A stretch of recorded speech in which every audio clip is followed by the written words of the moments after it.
right, let me know There we if go. you there. Yeah, there it's coming up. So Perfect. just to introduce this, thank you for those of you that joined in an effort to try to introduce more sponsors to the community and more of the community to sponsors. We thought we'd set up this process where we allow new sponsors that we haven't really been engaged with to come in and do a quick 15-minute little presentation on who they are, what they do, leave a little time for Q&A, just so we can make the introductions and see if there's interest in the group. So that's what these scouting reports are targeted to be. This is our first one, so we are making this up as we go along, so we'll appreciate the flexibility as always. But with us today to kick things off from COARE, we've got Hansel Rodriguez. And Hansel, we appreciate you joining us to share what your business is all about. No, well, great. Thank you, Chad. And you guys can hear me okay, yep, right? You're coming through good. Perfect. All right. So, and let me get, you guys can see the full screen as well. There's not we got your presentation. It's not in presentation mode. It's the PowerPoint, but it's coming up clear. Okay. Well, very good. Well, look, guys, so my name's Hansel Rodriguez. I am the owner of COARE Communities. We are a manufactured housing consolidator. So I've been doing this for 3 years now. I ended up joining this after leaving a couple of years up in New York, working more on the public advisory. I was an investment banker myself before this. And, you know, I ended up landing into this sector for 3 main reasons. Number one, it's a very defensive category. If you actually were to look at the industry through 2008, 2009, you'd actually note that manufactured housing was probably the only sector that was able to grow net operating income growth. And then fast forward to COVID, which was, you know, that was probably pretty early in my investment career. It had the same benefit, right? And when you think about that, well, why is it such a defensive category? We are at the core of it, providing the most affordable type of housing. So if you think about a mobile home community, our rents are probably $400 on average nationwide. Mind you, a 2-bedroom equivalent unit in multifamily is probably somewhere in the $1,000 territory. And that spread, which we call 50 to 60% discount to anything out there in terms of multifamily, is even more difficult in single family, right? The median home price nationwide is probably in the $350,000 to $400,000 today. Compare that to a brand new manufactured home unit where really those houses are selling between $45,000 to $60,000 on the kind of entry level homes, right? So for that reason, the category's gotten a lot of attraction. You've got some of the largest investment groups, including Blackstone, Carlyle, Apollo, all have built really sizable platforms in the space. And guys like myself are very excited about the opportunity to go buy and build these platform businesses in the category. And so that's kind of the gist on the industry. Fundamentally, if you think about why manufactured housing is an attractive investment, let me just jump to our highlights page. I put it into five key categories. Number one, unlike everything you've ever seen in apartments, there's really just no new supply in our industry. Manufactured housing, the unfortunate reality is it's very difficult to convince a neighborhood to entitle and permit a new development of a mobile home community. Cities don't really like them either because they think that's a detractor of value. So generally speaking, you have what is frankly a increasing requirement for affordable housing against really a declining supply.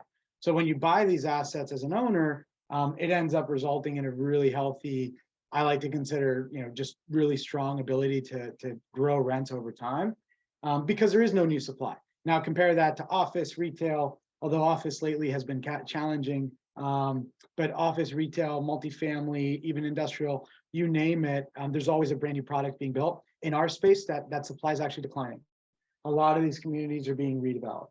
Second is what I've already mentioned. It's a very attractive category from a demand perspective. It's not very subject to cyclicality. You know, there's always a need for affordable housing that doesn't go away, whether there's a recession or an increasing price environment, as we've seen for the last few years.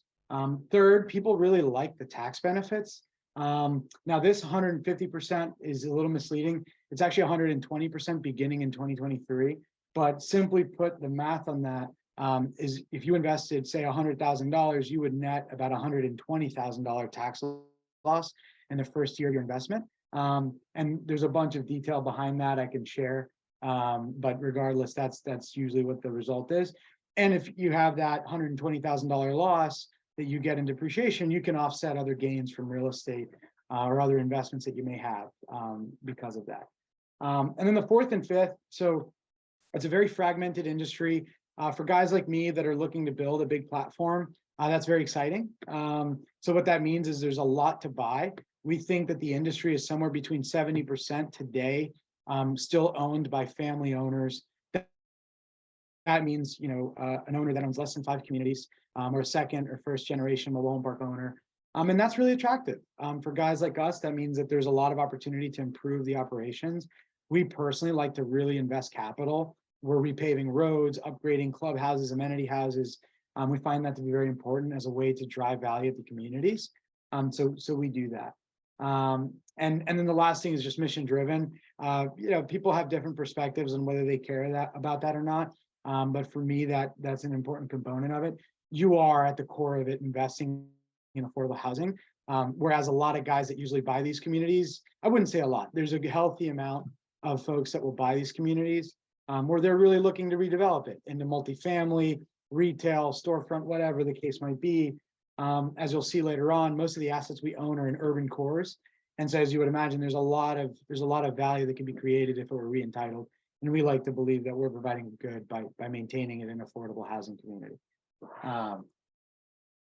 So this is some highlights just on what we're doing today. And we're in the middle of raising a fund.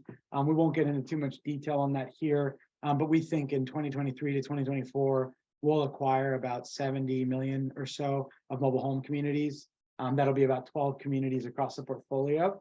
And we do think that this is a very unique buying opportunity, just from the perspective that interest rates have gone up. And so that's put some real pressure on pricing to come down. So we believe that the next 12 to 24 months could be some really attractive buying opportunities as a sponsor. But we'll leave that for later. Just on a return basis, just in the industry as a whole, investors should expect, you know, we are buying cash flowing assets. So when you think about us versus a developer or a little more value add driven multifamily investor, we're able to distribute a dividend in the first quarter, right? And the reason for that is we're really sticking to, call it 80% plus occupied assets. So there's already income, there's already tenants in place. Our value add is upgrading the infrastructure. We're very focused on the roads, on major capital projects like water lines, sewer lines, cleaning up the landscaping, those sorts of things. And so by a function of that, we just fund that at closing from the purchase price. We rarely actually have to pull that out of operating cash flow. So for the investor, that means you'll get a dividend. And we anticipate that generally, if you invest with us, you should get 6.5% baseline distribution quarterly on your investment. In the fund, we actually think it'll be more attractive than that, but this is our base model. And the big goal for us as an investment group is to be able to return your investment within 5 years through a refinancing, right? And the beauty of that, if we do that successfully, is theoretically you invest 100 grand, within 5 years you've gotten 120, if not $150,000 back. But that was done through a refinancing. So the quarter after that refinancing, you're still getting your quarterly check, right? And so now you've gotten your investment back plus a healthy return. And that provides continuous dividends later on in life. And we think because of the market selection, we really like, I'll just point to that real quick. We really like the growth markets, Southeast and Southwest. Most of our assets are in Florida, South Carolina, outside of Dallas, Albuquerque, New Mexico, and Tucson and Phoenix. And those markets by far, if you look last year, we're pushing north of 20% rent growth. And that's our strategy. We want to stick to that. We think if we stick to those fundamentals, we should really be able to refinance assets every 3 to 5 years and distributing an additional anywhere between 30 to 40% every time we refi without having to sell the asset. So that's a core component of our thesis. And then, of course, the one thing that the fund would offer to excite, investors that would get interested in it, is that you do actually maintain the right to sell. So if you think about normal funds, usually it's a finite life, 5 to 10 years. Ours, the discretion's actually in your hands. So every 5 years is a 3-month window where an investor could say, hey, Hansel, I've really enjoyed the distributions, I've enjoyed the refis, but I actually want to be bought out so I can realize my, call it 2.15x on my initial investment. And we would actually have to create that liquidity event for you. And that's done every 5 years. So that liquidity is there so that you can buy out and realize your return if life happens and things change. But absent that, the expectation would be we return capital to investors within 5 years, and you're on as long as you'd like to be, with that redemption window for 3 months every 5 years. So that's kind of the premise on the business and the industry.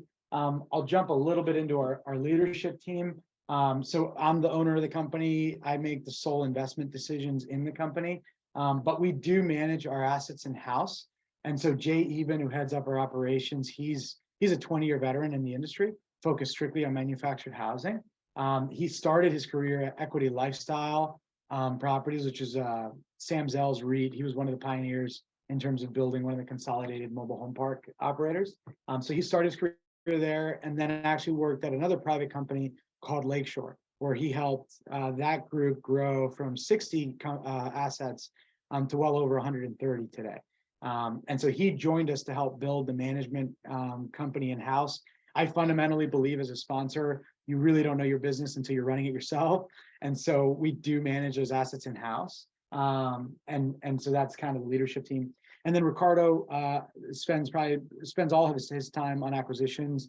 He's making sure we maintain our constant contact with our brokerage relationships, our off-market opportunities, so that the pipeline continues on. And so he leads that effort.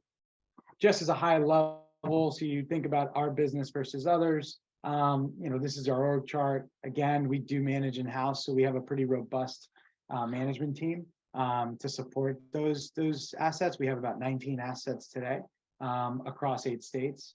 And so we kind of think of that as on-site managers, district managers, our corporate team led by Jay, and then our accounting function to make sure we can report on a timely fashion. And then, there's other pages here, which I could share all these materials with you guys after the fact. But, the biggest thing I think everybody loves to see is, well, how have we performed? Now, mind you, this is a little stale. This was as of the 3rd quarter of last year. But as of the 4th quarter, just speaking verbally on it, we have been able to distribute about a 7.69% dividend across the portfolio to investors. And from a multiple on invested capital, we're somewhere in the neighborhood of 2.112 multiple on invested capital if we sold our assets at net asset value today. Now, practically speaking, like I said, a lot of guys do really like the business where we can refinance and hold the assets. So most of the returns of capital have been through refinancings, and we continue to own the assets.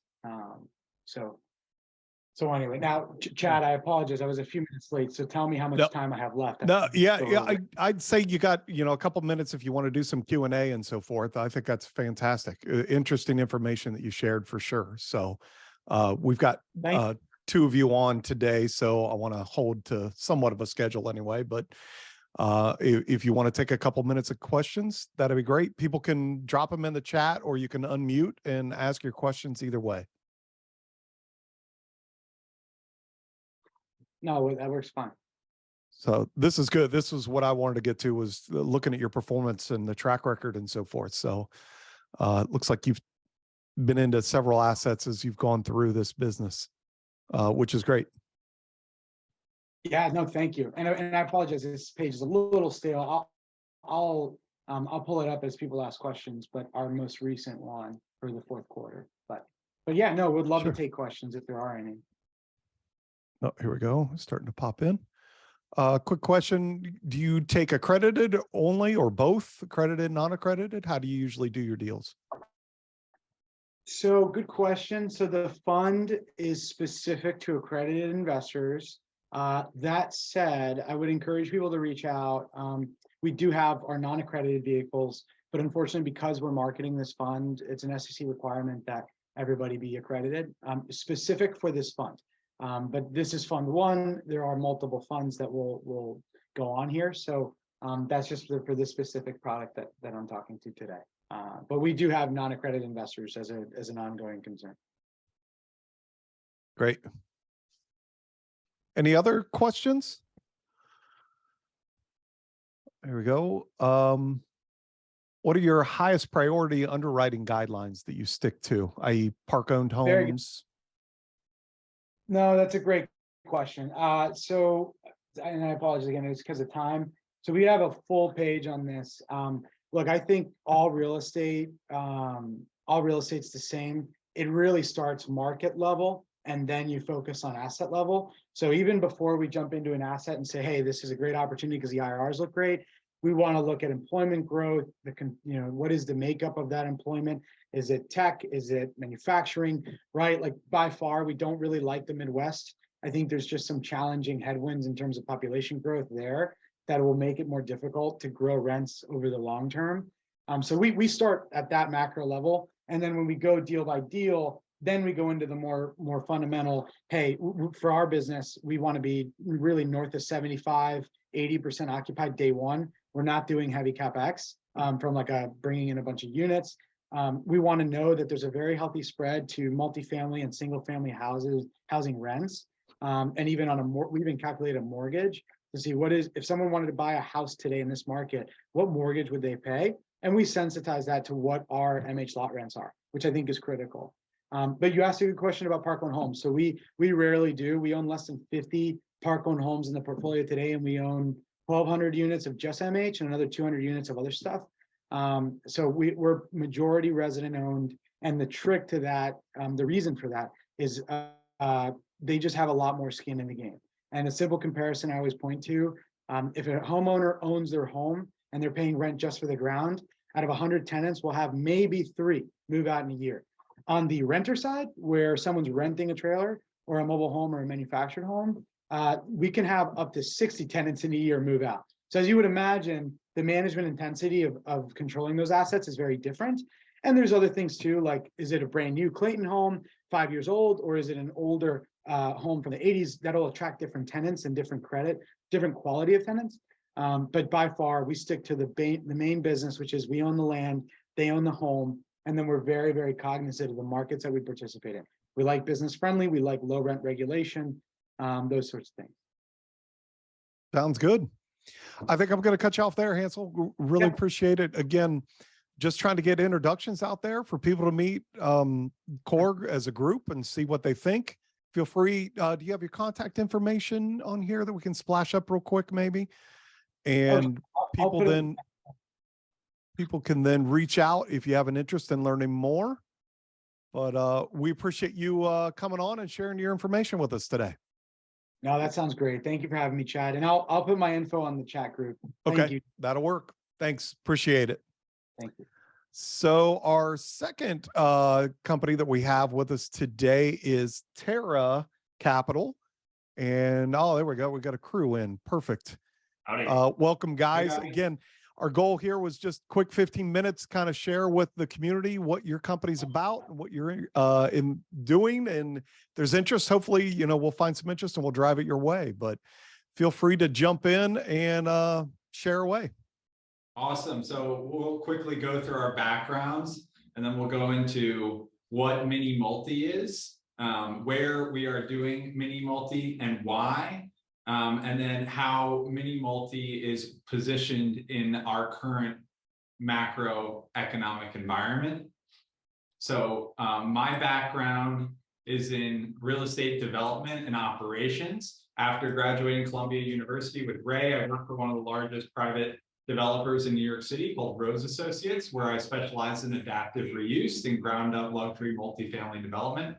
My most notable project was the adaptive reuse of a 1 million square foot skyscraper in the financial district that we gutted and renovated into 777 luxury rental apartments. After working at Rose, I went and I worked for Lennar Corporation, where I did ground up development in New York, New Jersey, Pennsylvania, and Connecticut. And I've developed over 2,300 multifamily units teams. And Ray Hyman here. Thanks once again for having us on. Really appreciate it and the opportunity to discuss MiniMulti with you guys, which is our favorite topic of conversation these days. But Ray Hyman, my background is in a little bit more investment management and acquisition strategy.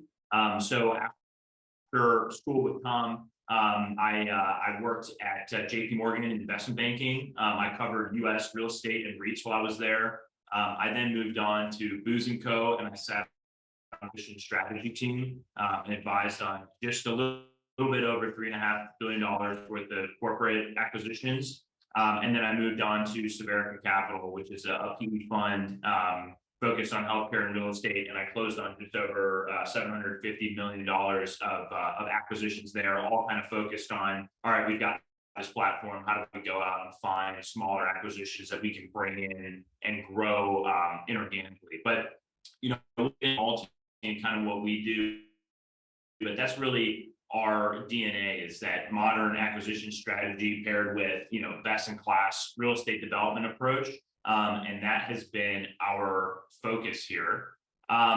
So what is MiniMulti? So MiniMulti, it's kind of a new term, but we define it as multifamily properties with anywhere from 2 to 15 units. So you can think of these as, you know, the smallest apartment buildings that are around. You know, we always like that sweet spot of kind of 6 to 8 units. You know, what we always call that part of the market kind of too big for flippers, too small for developers. So we hit that sweet spot right there where there's not that much competition and we can get really good entry prices. And ideally, we get them in excellent locations. And that's you know, a benefit of MiniMulti is that in all the hot neighborhoods, in, you know, pretty much every city, there's a bunch of these old legacy smaller multifamily properties. So you can get kind of the chorus of core locations. These properties tend to require a good amount of work at entry. 20 to 50% of the dollars we spend on these things are in renovations, and this type of property generally needs that. Sometimes there's vacant units, but there are underappreciated assets that, you know, are owned by small local mom and pops for the most part, and they need love. We are value add players in the space. And one of the reasons why we like it is that, you know, the value add for MiniMulti is really a win-win. So a win-win times 2. But that's, you know, everyone benefits: investors, tenants, the city, and the community. You know, it really, everyone gets in on it. And then lastly is there's a, you know, significant returns opportunity. You know, we always say that we target in that 2.1x net MYC, but there's, you know, opportunity for, you know, up to 2.4, 2.5. And that's all net of you know, fees and fund costs and things like that, which is important. The difference between gross and net, we always tell folks. But long story short, there's a strong financial opportunity in the space.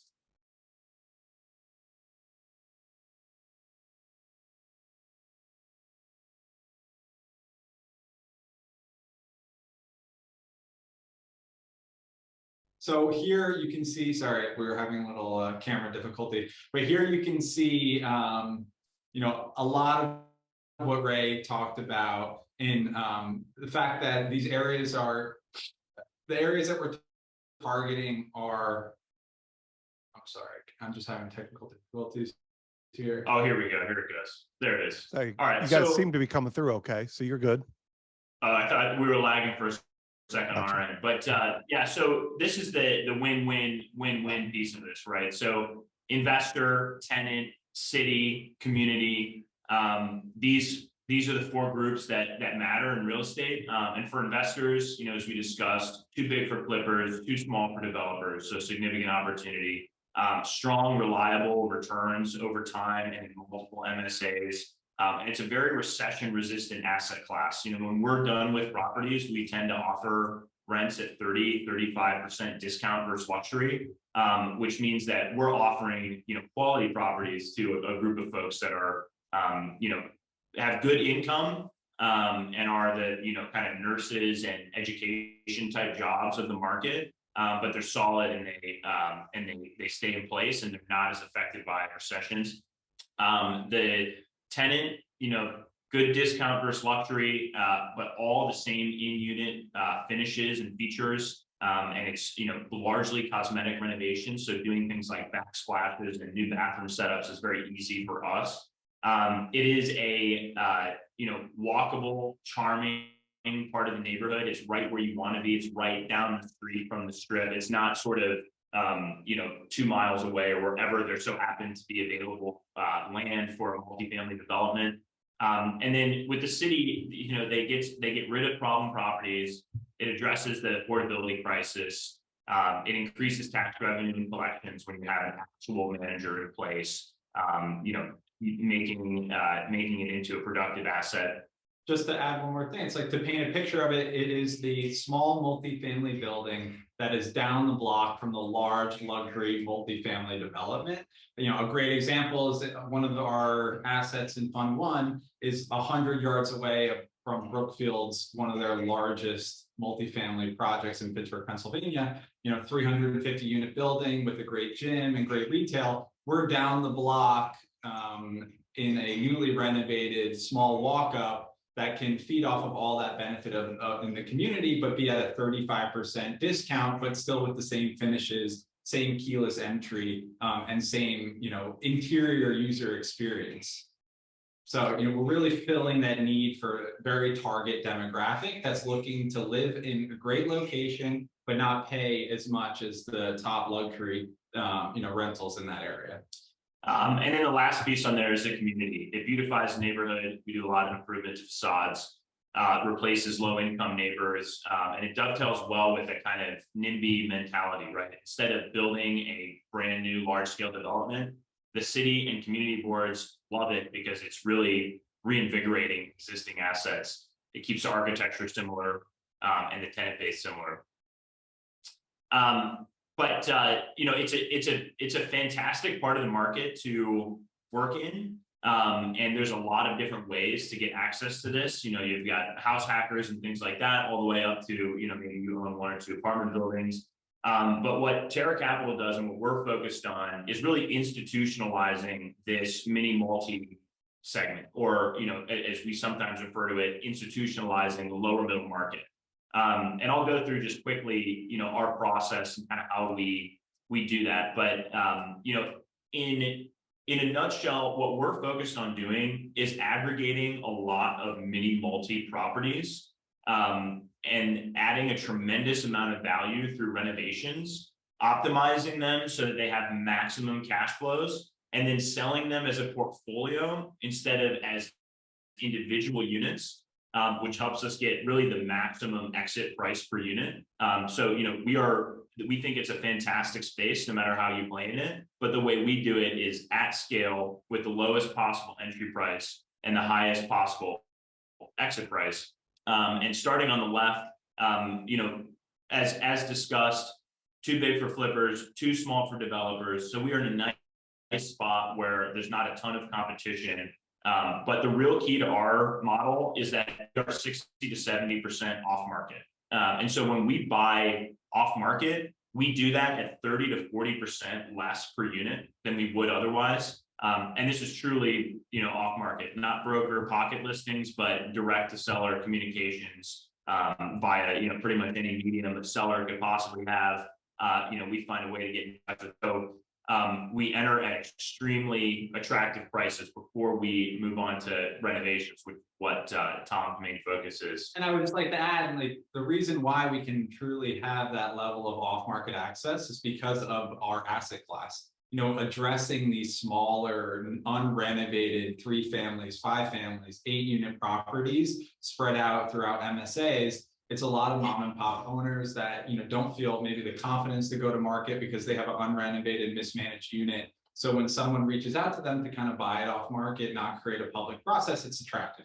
But renovation, so I think renovation is a really important thing for all real estate investors to focus on. And like Ray said, we're trying to systemize and institutionalize this space. And the way we do that is the way the Lennar Corporation did single family home renovations and builds. we apply guardrails and systems and a funnel for all our construction partners in every market we work in. We use all systematic finishes, the same finishes for every project that we do. We're able to buy in bulk, we're able to store them in ideal locations. And if you're curious to see kind of what that looks like, our property standards, photos of that, everything, 3D scans of our recent projects, I would recommend going to our website. But I would just emphasize that the most important thing for any renovation project is to have a great system in place from start to finish that makes it so your contractor and your trusted partner can succeed. And the way we do that is we do all the estimating, we do all the purchasing of the materials, we control the process start to finish, and we verify our contractors day in and day out by exposing them to a little project at first and slowly building them up over time and helping them grow. And that experience, really builds strong partnerships that allow us to succeed in our renovations. And that's the only way you can systematically institutionalize. And then once we've got a fully baked top of market product, we manage everything in-house. Hansel, I think, mentioned he does the same thing. We couldn't agree more. It is really important to manage assets yourself if you want to maximize their cash flow. And the key to our model for management is that we started managing in New York City, where competition is extremely high. It's a very difficult market to operate in from a regulatory perspective and from a day-to-day perspective. And so we've developed a pretty modern playbook for how to really maximize cash flow. It involves things like 3 months rent up front on the top line, listing units broadly online, and then all the way down to the bottom line is being laser focused on things like tax assessments, efficient fixtures, et cetera. And we always say that we generate anywhere from 5 to 10% more cash flow per unit than what our competitors would with the same asset, but in some cases, significantly more than that, just depending on the state of the property at entry. And then the last piece here is exit and sell. So we do that as a portfolio, allows us to access very large scale buyers and exit at maximum price per unit. And you can kind of see at the bottom the way that works out. We enter at $100 to $120 a square foot. Post reno, we're in at $150 to $170 per square foot. And then when we exit as a portfolio, it's in that $240 to $270 per square foot range in our markets, which leads to strong net returns for our investors.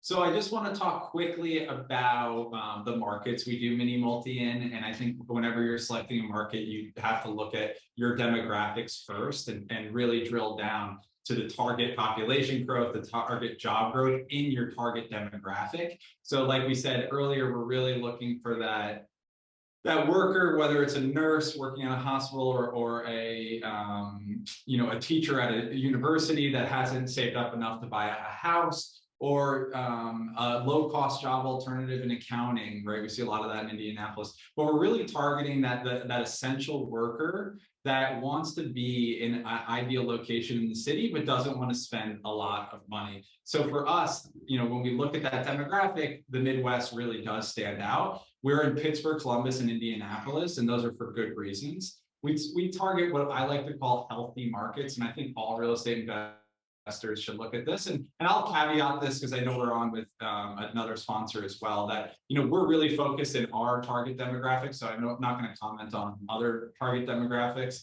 But for us, that sticky demographic of that essential worker is what we rely on. And so we target markets that are over-indexed in strong healthcare and education growth, because we've seen that as a very resilient job sector through previous recessions, and we believe that has very sustainable long-term growth. We're not chasing the news, we're not chasing boom towns, we're trying to find markets that are healthy. And what does healthy mean for us? Healthy means that the relationship between how much money a person makes in a year and how much money they spend on rent is in the right realm. It is 25% of your annual income or less that you're spending on rent. And we don't want to be investing in markets that are unhealthy, where that can be 30, 40%, because what that will often cause, and we've seen it time and time again, we're hearing it in the news every day now, is that will cause a disconnect between the rent laws or the rental opportunities in a city and the constituents or the voters in that city. Because if people can't reliably pay for their rent, it's 40%, 42%, 45%, they can't afford to enjoy their lives and enjoy the towns that they live in or the cities that they live in, that can cause people to vote people into office that will push for rent laws and rent control and rent stabilization. And for any operator or manager, that's extremely detrimental to your ability to perform. So, there's many other things that are attractive about the Midwest: healthy competition, higher yields, less sophistication and housing stock. But the unhealthy versus healthy markets is one of the most important things we look at. So, guys, I want to keep you mindful of time. We're probably about out of it. If you want to leave some room for Q&A, we probably ought to migrate to that here quickly. Sounds good. Let's do Thanks. it. Go ahead. Oh, okay. Okay. Any questions out there for Terra Capital? Interesting class. We always like to see the Columbus, Ohio investments as well. At least personally, I do, being hometown. I'm a Clevelander originally. Oh, yeah. There you go. Not far away. The stepbrother kind of thing. There you go. Who's the stepbrother? Who's the brother? I don't know. But... Yeah, I don't know either. But any questions for Terra Capital from the group? Interesting stuff. Good to see that. I don't know if you have kind of your performance, a slide about performance, what you've seen as you've been doing your model that you could share maybe too. Yeah, I think the best kind of place to look at it is right here. This is what we've done across portfolios in New York City, Pittsburgh, and then also our latest portfolio, which is Pittsburgh, Columbus, and Indianapolis. But that's what we generate is anywhere from 2.1 to 2.4x net MOIC. We do that on a 5-year hold. And that translates into anywhere from 23 to 28% net IRR. So that's the actual true IRR that our investors see, not the gross returns overstated numbers, but the very true more than double your investment. Gotcha. We did have a couple questions pop up in the chat too. First one, accredited only or both? How do you guys approach your investments? Good question. We have set it up so that everyone can participate. So we are, most eager to go for accredited investors, but we did set up a side entity for unaccredited investors to invest alongside and get the exact same exposure. So short answer is both. Gotcha. And your minimums usually for an investment, what do you ask for as a minimum to get in? So I know with left field, you guys sometimes do groupings, and so that's we're more than open to that. But typically, we're looking for accredited investors to be in the 25 and up range, and unaccredited to be in the 15 and up range for entry. But as a club or as a group, individuals are welcome to be much lower than that. Gotcha. Perfect. And then can you speak to how labor and material costs have impacted you recently? What's your sensitivity to that, knowing that that's all over the place? Yeah, so it's interesting. I mean, what we're seeing right now is a influx of all our construction partners asking for more work. So I think there's generally a slowdown in the construction areas and multifamily renovations across the board, but we really have ironclad relationships with our partners because we give them so much work. So our numbers don't really move very strongly, and we're buying very consistently like the readily available Lowe's and Home Depot type products. And that's a big part of our decision making. Like, how do we drive the best user experience or resident experience with the most accessible materials? And then we stock up on them. So our estimating process honestly has not moved a lot in a percent increase per unit year over year at this point. It's really just like, how well can we fine tune the engine? And it's gotten to the point where it's getting pretty impressive. Gotcha. Short answer is not a lot. I expected more, and we underwrote for more, but it hasn't moved that much. Gotcha. Okay. And lastly, could you speak to how long you guys have been in business, how many properties you're managing right now, and that kind of thing as well, just from a history or experience standpoint? Yeah, so we launched in 2015. Right now, we're managing just a little over 50 properties across all of our markets. But we are, adding to that list very quickly. We acquire anywhere from 15 to 20 units per month right now. And so, we are constantly adding properties to that. We are currently raising for our second, really our third fund. Our first was a set of syndications in New York. Our second fund was the exact same strategy, but exclusively in Pittsburgh, PA. And the fund that we're working on now, and we've already raised a good chunk of that and have started to deploy capital against that strategy, which is Pittsburgh, Columbus, and Indianapolis, is going pretty rapidly. So that's where we're at right now, growing quickly, and would like to add another, 1 or 2 strong MSAs by the end of the year on top of those 3 cities. Gotcha. Very good. Contact information. Do you guys have that on a slide by chance too, or stick it in the chat as well? Yes, I will stick it in the chat. And okay. Perfect. We also welcome you to visit us at usaterra.com. And info@usaterra is also a good email for us. But we welcome the opportunity to continue the discussion there. Yeah, no, appreciate it. Again, the intent of this was just to do a quick hit, drive some interest, see if people want to ask more questions. Please reach out to these sponsors and dig in, do your own due diligence, and see what you've got from a question standpoint that you can get answered from them. But we appreciate your time today and sharing your information with us. Excellent. Well, we appreciate you all and look forward to continuing the combo. Great. Thanks, everybody. We appreciate you attending as well as we tried out our first inaugural scouting report here. So we'll see how these continue to grow as we continue to try these out. But thank you to everybody. Yep. Thanks. Excellent. Thanks. Have a good day. Yep.